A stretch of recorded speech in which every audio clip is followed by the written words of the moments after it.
Your Highness Prince Michael of Liechtenstein, thank you so much for joining us. Thank you for having me, and good morning here and probably already good afternoon with you. Yeah, and it's a big pleasure for me to talk with you. Your Highness, the pleasure is mine. Thank you. Let me start with my first question. The ruling system in Liechtenstein is a royal constitutional. However, the prince has wide authorities and can veto the government's decisions. Could you please tell me more about the governing system in your country? Well, we have a very balanced system between monarchy and democracy. And in the side of democracy, we have also not only a parliamentarian and representative democracy, but also a very strong system of direct democracy where people can start a referendum. We also have a very large autonomy of the certain municipalities. So this is a very balanced system where the monarchy guarantees a long-term thinking on one side, and it also guarantees a certain independence of the judicial system on the other side, so that the judicial system doesn't get under the control of party majorities, etc. Doesn't mean that a prince only appoints judges as he wants. They are appointed in a work between parliament and the prince, with a representation also from other interested groups.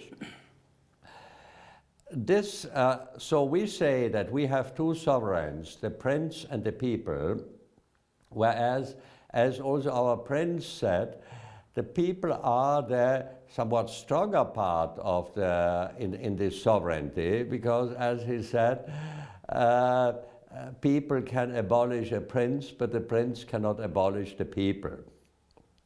But he has quite strong powers. He has the powers of veto, which he exercises very cautiously. And the system, I think, works very well. And the Prince of Liechtenstein is the European, let's say, leader who has by far the largest approval rate on the whole continent. Okay, very good. It's quite interesting you don't have military service, and I want to ask how Liechtenstein protects itself while it doesn't have an army and it doesn't have the obligatory military service system. Well, you know, it's very difficult to raise an army with a population of slightly less than 40,000 people. So it's difficult. We also have a big privilege that we have two neighbors which are very peaceful countries, Switzerland and Austria. So we don't really need it, fortunately, because neither Austria or Switzerland have any intention to attack us. And on the other side, you know, with a population of 40,000, even against fighting against smaller countries like Austria with 8 million, would be pretty difficult. Okay. Your Highness, you are the power behind business growth and such a wide development in your country. Can you please tell me what it's like to be a prince, but also to be involved in business? And our family had always a very high notion of self-responsibility. So we are not paid by our head of state. Everybody has to make its own career. So I decided to make a career in business, and I think God was very good to me, and I was successful. I created businesses, and I enjoy doing my job. Being part of the family, however, gives me some additional responsibilities to have a high standard in my behavior, which I try to respect, and high notion of respect to other people, and generally working hard. Okay. Liechtenstein is a very small country in Europe, but it has a very strong economy, and the unemployment is close to zero. How is this strong finance was built in this small country? You know, we have a few advantages there. On one side, we don't have any natural resources on which we can base, but we managed actually by having people being entrepreneurial on one side, hard-working entrepreneurial people, and on the other side, a governance system which is stable and which also tries by its way not to become oversized. So we believe in small government and very strong individual initiative. We have welfare, but we don't want to be an overwhelming welfare state. It's still the notion that everybody should be basically responsible for himself. And this is quite helpful. We have also a very diversified economy. Our main sector is the manufacturing industry. These are mostly high value added productions which now work globally. We have a number of companies with global turnover of a few billion euro counter value, which developed actually over the last 80 years to have this balanced economy. But we have also a financial sector, and we have a lot of small companies, small service businesses, which then all contribute to a very diversified industry. Johannes, The Prince, government Michael. is actually... Okay. Yes, please. I was just about asking you about these huge numbers of companies. There are 74,000 registered companies in Liechtenstein. It seems that the country is a good place for investment. What do all these companies invest in your country? Are they mostly local or international? Well, most of them are international. Maybe I can say we used to have a lot more small companies. It is now reduced more to the size of about 30,000. We have a number of companies which are very strongly just asset holding and owning assets, mostly international assets. But we have a lot also of really active companies. For asset holding, people like to take the Liechtenstein jurisdiction for mainly two reasons. The main reason was the stability of the country and the guarantee of property rights in the country. And the second reason was that we have a very built-out fiduciary trust system which allows to set up structures to hold property over generations. Okay, so what are the most important this facilities? Sector, yes. I was asking what are the most important facilities that Liechtenstein offers to investors in your country? Well, I think what we offer in the country is mostly these structures which help to preserve wealth long term. There is a very sophisticated private banking activities. There is an investment fund industry, asset management, insurances, and on this financial sector, there are big opportunities here in Liechtenstein. About economy, I may ask an interesting question to your Highness. Is it correct that a wealthy person can rent Liechtenstein for one day with $70,000? I think this is a tale. This isn't the case. I think this was a joke which once appeared in the internet. Okay, that's fine. So Liechtenstein is not for rent. I see. I thought maybe part of it was just a place in Liechtenstein Palace for like people to see, to view it, to proud of themselves to stay there overnight? No, this is not. This is not. This is reserved to personal guests of the ruling prince, but they don't pay. I see. Okay. What negative impact does coronavirus has on your country, especially business sectors? You know, it's very difficult to say at this stage what will be the impact. But we know there will be a lot of negative impact. For Liechtenstein, I think one of the big problems is that we have difficulties in traveling. Nearly all Liechtenstein business crosses the border, is an international business, so it needs traveling. We have an advantage that the country doesn't have any debt. There is no public debt, which gives us a certain leeway to go through this. And we have also certain luxuries, like that we are the country in Europe with the highest GDP per capita, and even without having natural resources, we have a GDP per capita which is comparable to some of the oil countries, Emirates. Yes. Your Highness, will the trade war between the US and China have an impact on? Well, it will have a general impact on Europe in long term. You know, there is a lot of products, if you ask consumers, which are coming from China.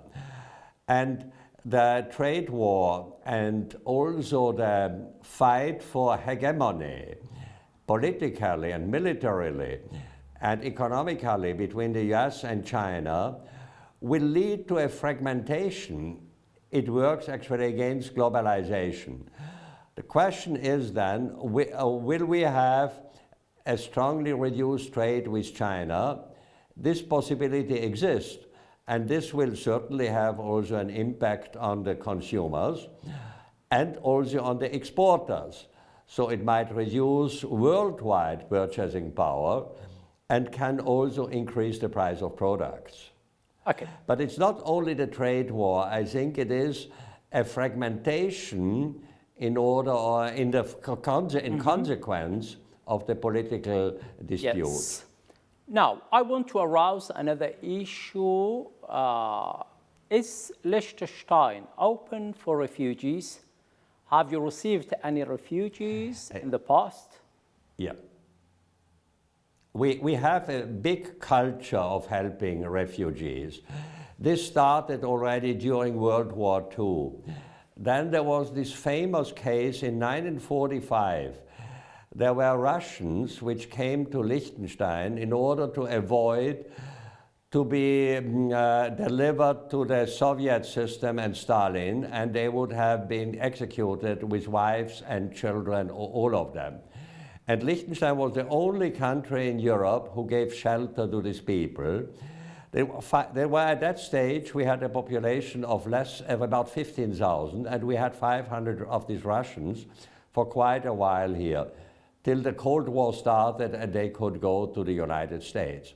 And since then, we always received refugees and took care of them. For instance, during the Hungarian Revolution against the Soviet system, 1956, there were quite a few here. Then during the Yugoslavia war, we got refugees here. We also had some Syrian refugees. We also look that the refugees coming here have a useful work and can live there decently with their work, but we want to integrate them into the economy. Yes. But we normally, you know, big quantities, due to the size of the country, we cannot keep for too long time.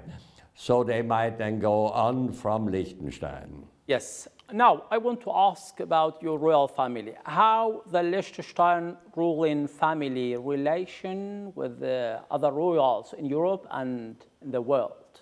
You know, I think there are good personal relationship with the other monarchies in the world, but also good relationships with other countries which are not monarchies. From the way there was a bit of difference in European ruling families, whether they were the Catholics or Protestants.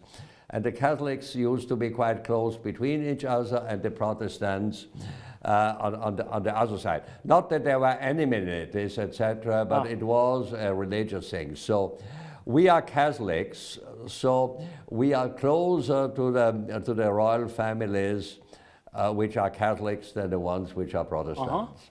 Your Highness Prince Michael, intramarriage creates bond between royal families, and I wonder if your royal family have intramarriage with others. There are, you know, we in the tradition, we had very good relationship to the Habsburgs. We were probably the largest European dynasties over about 700 years, with royal families of Bavaria, but there's also related with some other, like Belgium, Luxembourg, etc. So there is a certain closeness. Good. Does Liechtenstein pay any attention to have diplomatic relations with world's regions and countries? You know, we do have, but frequently not direct ones. You know, we can't have embassies in all countries because we simply don't have the manpower of that. We work a lot together with Switzerland. For instance, the US ambassador to Switzerland is also ambassador to Liechtenstein. We try to limit our embassies to the countries which are most important. It's our neighbors, Austria, Switzerland, Germany. Then we have an embassy to the United States. And then we have embassies to the international organizations such as the United Nations, the European Union, the OSCE, etc. Okay. Does your country have diplomatic envoys across the world? And are you looking to have a representation office in Kurdistan? Well, I don't think we can do that. We are actually too small, and on these issues we work very closely with Switzerland. Okay. Liechtenstein has a very good experience in banking system. So how do you think that might help Kurdistan region in this sector? You know, I think I was thinking about that. In order to be, well, you can have a banking system which works locally, and you can have a banking system which works internationally, and a combination of both. I think a good local banking system is very important for the development of the economy, because you need the finances of that. I think a place like Kurdistan could also develop a system which is using all the modern technologies, because sometimes it's an advantage if you don't have an already too much developed banking system which has all the old liabilities and an oversized system. So this might be quite a good chance. The other side is, if you try to be a very efficient, stable area, people will trust, and you will get a lot of foreign investment.